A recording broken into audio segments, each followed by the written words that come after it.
Working a 9-to-5 job can be so restricting. You might have to work late hours every week, be available for tasks that weren't included in your job description, and answer to a boss instead of making your own schedule and living a life of freedom. Most people start a side hustle with the intent to go full-time doing that side hustle, whether it is video editing, podcasting, photography, graphic design, or anything like that. Whatever it is, the goal is to always make enough money to quit their regular 9-to-5 job. I actually know this firsthand because I quit my own 9-to-5, making the most money I had ever made up until that point. I was working as an area marketing manager for a housing development company, and it was long hours, a lot of demands on me, and I just decided one day, I'm so sick of making this man rich off of my own ideas, and I can go and do that for myself. So I quit. I packed up my whole entire desk, and later that night, I talked with my husband and I said, just give me 3 months and we'll see if I can do it. I know I can do it. And actually, in those 3 months, it was the best, most wild ride of my life. We were actually able to pay for IVF, which we had been trying to save for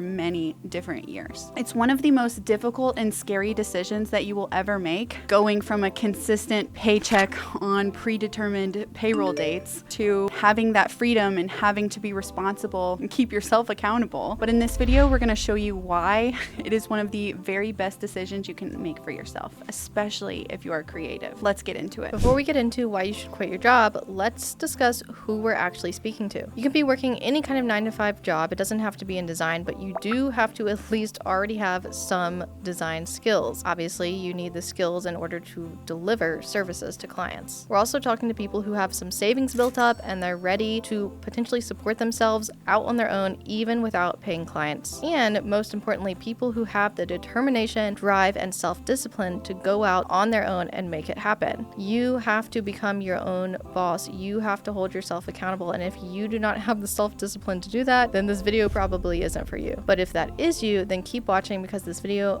might be the one that changes your life. With a 9-to-5, there can sometimes be a poor work-life balance because you're called in at the last minute, you have all of these extra responsibilities. And I don't know about you, but I felt like I always had to kind of be open and available with my email or Slack up, ready to take any requests that came across my desk. Most people hate their jobs and hate the people they work with, and they're literally just there for a paycheck, and that sucks every single day for that to be your reality. It also sucks to have no freedom. You have to be at a certain place at a certain time and report to your manager. You also have a lack of control because you have to do things their way. They have all of these policies, rules, and regulations that you have to abide by, and sometimes those are things that you don't even agree with. You're also making someone else rich and getting a fraction of what they charge for it. If they pay you $30 per hour and they charge people $300 an hour for your time, that's just not fair. You end up becoming stuck trading time for money. There's a lot of restrictions when it comes to having a 9-to-5. You can't do just anything that you want. If you get your work done early and you're scheduled till 5 o'clock, you have to stay at that desk until 5 o'clock. I remember working at my corporate job, and every single day driving there, I would cry and have like anxiety in the pit of my stomach. And I didn't really know what was going on, except for like now that I have perspective and space from that time, I know that it was an anxiety attack every single morning. It was miserable to deal with,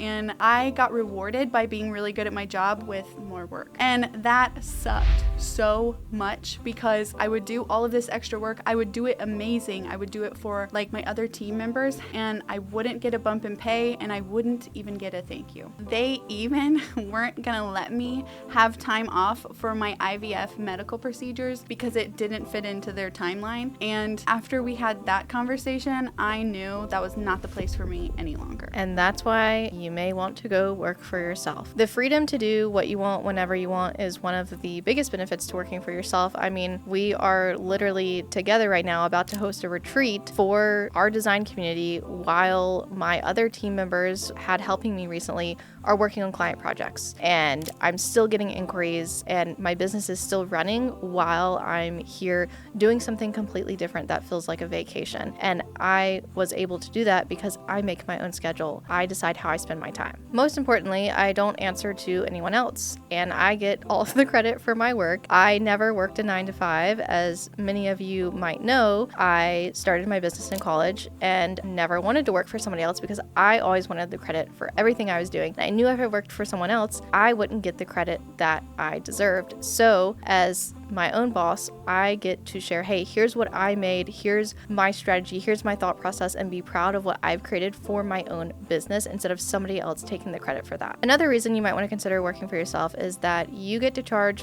whatever you want. When I was in school, my professors used to tell me that I was charging too much or that I was too expensive, and now I am actively booking 10K, 12K, 15K projects, working with clients that I genuinely enjoy working with and not just doing work I have to do because I'm working for somebody else at somebody else's company. I get to choose who I work with, what I charge, and how I spend my time, and what I deliver to those clients. And that is really one of the most fulfilling things about being a design business owner. I get to do the projects that I actually love and want to be working on. I've even had students come to me who join Design Biz Academy and they're barely making ends meet. They're overworking, burning out. They're still working a 9 to 5 on the side, but then they go through our program and start booking 5K, 7K projects faster than people who have had 10 years of experience in the same industry. And that's because they've decided to work for themselves and charge more versus working under somebody else's company doing design. The benefits that come with working for yourself vastly outweigh the downfalls. The benefits vastly outweigh